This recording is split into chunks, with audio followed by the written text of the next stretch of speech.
So the SAD syndrome basically affects the pineal gland, which is a small gland in the head.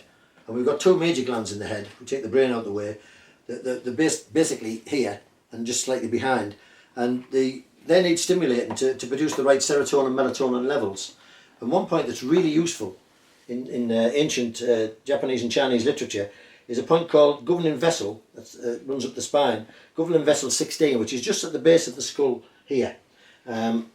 That should show it okay. This is a model representation of the skeletal part of that, where we're looking at the head, and you take your finger down from a little bump at the back of the head that's level with the ears. Feel that first, slide down, and where you would nod from is that space there, and you put your finger in there, your thumb in there, and if you just make a nodding movement with a little bit of thumb pressure, that's been shown with research to stimulate the glands, and that's really, really useful in producing the right chemical hormones. So that's a very important point that you can add to it. So these are simple things you can do at home that take seconds, but the value is great and immense, especially for this, unfortunately, sad syndrome. I would do it every day. If you do something every day, it stimulates you into remembering it. It gets you into a little habit, and you'll find the benefits. You actually, if you wake up a bit sluggish one morning, just stimulate the points and just measure the change. And then once you measure those changes and you realise you're getting those changes, why wouldn't you want to do it every day? So I'm reaching around, level with, if you find the whole of your ear and draw a line straight round, you'll find there's a little bump called the external occipital protuberance. And just nod from there. What you're nodding from there is the occiput bone.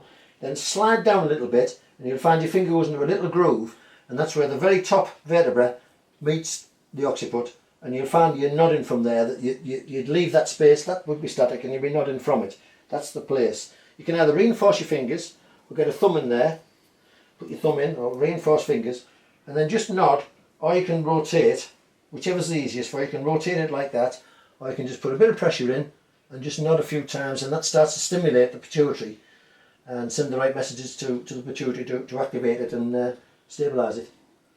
So that's governing vessel 16, very useful for stimulating of the pituitary. Also with SAD, you can stimulate various points on the feet and the hands. And in ancient reflexology, which has been around for thousands of years in China, and then was developed by a Westerner into the modern concept of reflexology, which basically the feet would represent the whole body, and the big toes represent the head. So if you stimulate in the pad of the big toe, you'll stimulate the pituitary and the pineal gland, and also you can do the same on the thumb.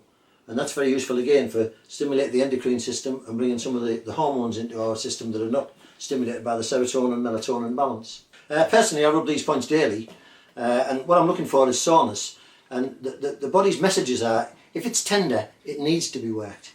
But if it's not tender, it needs to be maintained. So it's nothing to just maintain it with a little bit of stimulation.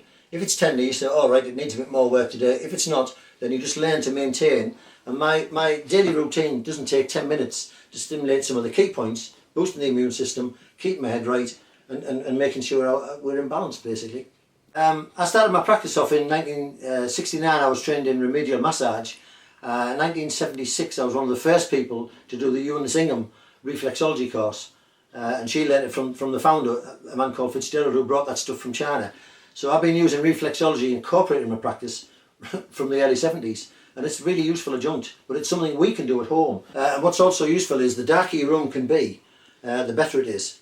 So I have blackout curtains in my room. I mean, people often get them for the children, but it's really useful the darker it is on a night, because these street lights are very invasive with what I call light pollution. So you want it really dark, and then the lights obviously help in the day to build up the serotonin and get that balance going correctly.